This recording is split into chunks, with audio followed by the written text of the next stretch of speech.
जय भवानी कुळवाडी भूषण संभाजी महाराजांचा की जनतेशी हा मूलमंत्र घेऊन आदरणीय उद्धवजी ठाकरे साहेब यांना अनुसंगून व बाळासाहेब ठाकरे यांचा मूलमंत्र 80% समाजकारण आणि 20% राजकारण त्याच्यातून एक करीत आहोत।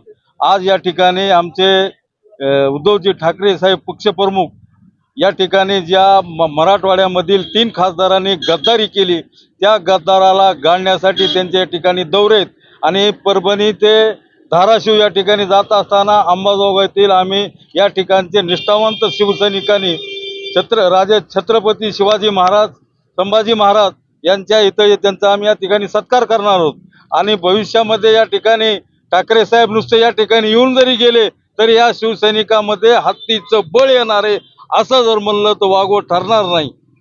एवढंच। गद्दार निघून बी गेले असले तरी महाराष्ट्राचे मुख्यमंत्री व पक्षप्रमुख माननीय उद्धव साहेब ठाकरे यांनी काल यवतमाळ पासून 6 मतदारसंघाचा दौरा सुरू केला आहे।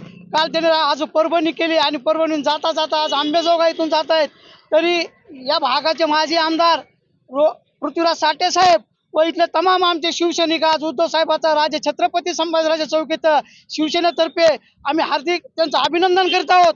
आणि या सरकारला शेतकऱ्याचं काही पडलेलं नाही, शेतकऱ्याला हमी भाव देता येत नाही, पण त्यांचा भाव ठरला खासदाराला 100 कोटी, आमदाराला 50 कोटी, नगरसेवकाला 30 कोटी ही मात्र त्यांचा हमी भाव ठरलाय, पण शेतकऱ्याचा हमी भाव ठरलाय। आज मृग नक्षत्र निघून पूर्ण हे महिना जूनचा गेलेला आहे तरी पाऊस पडलेला नाही। शेतकरी आज चिंतेत असताना ह्यांना फक्त आणि खासदार आमदार नगरसेवक फोडण्याचं काम ह्यांना लागलेलं आहे। शेतकऱ्याचं ह्यांना देणं घेणं आहे म्हणून आम्ही यांचा जाहीर निषेध, खासदार गेले आमदार गेले तर निष्ठावंत शिवसैनिका उद्धव बाळासाहेब ठाकरे पक्षातर्फे आहे आणि अंबाजोगाईत खासदार आमदार नसला तरी इथली पूर्ण अंबाजोगाईतली शिवसेनेची ताकद ही उद्धव साहेबाच्या साक्षी आहे। एवढंच बोलतो। जय आम जनता जी लेकर बाळ जेवढी जनता एवढी आमली ह्यांना काय काय दिले तर काय बोलायचं गद्दारीली। अहो ह्यांना सुद्धा लाज वाटणार, घरच्या सुद्धा काय बाय म्हणाले तरी बी पळू तिकडच पैसा पाहिजे तुम्हाला घ्या पैसा। पुन्हा आता उद्या जनतेत आले जनता कशाला हाणीन, मताचे शिक्क्याला नाही का हाणायचे ह्यांना। आणि एवढे निर्लज्ज लोक शपथा वाहते, कुठं कुणी काय म्हणतंय, कुणी तुळजाभवानी शपथ वाहते, आई तुळजाभवानी शपथ वाहून तिकडे जाणार गद्दार। अहो ह्याला लाज स्वतःला तरी काय वाटावं ना म्हणाला।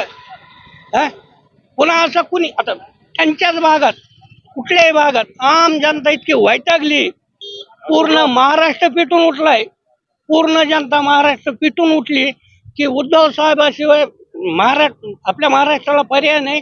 आणि ह्या योगेश्वरीच्या मी एक अशी विनंती करतो, केंद्रात राज्यात काय हे जे अनाजी पंत बसलेले आहेत ह्यांना हाकलून देऊन, कृष्णाजी पंत अनाजी पंत ह्यांना हाकलून देऊन उद्धव साहेबाचं सरकार राज्यात बी केंद्रात बी यावं हेच योगेश्वरीच्या मी प्रार्थना करतो।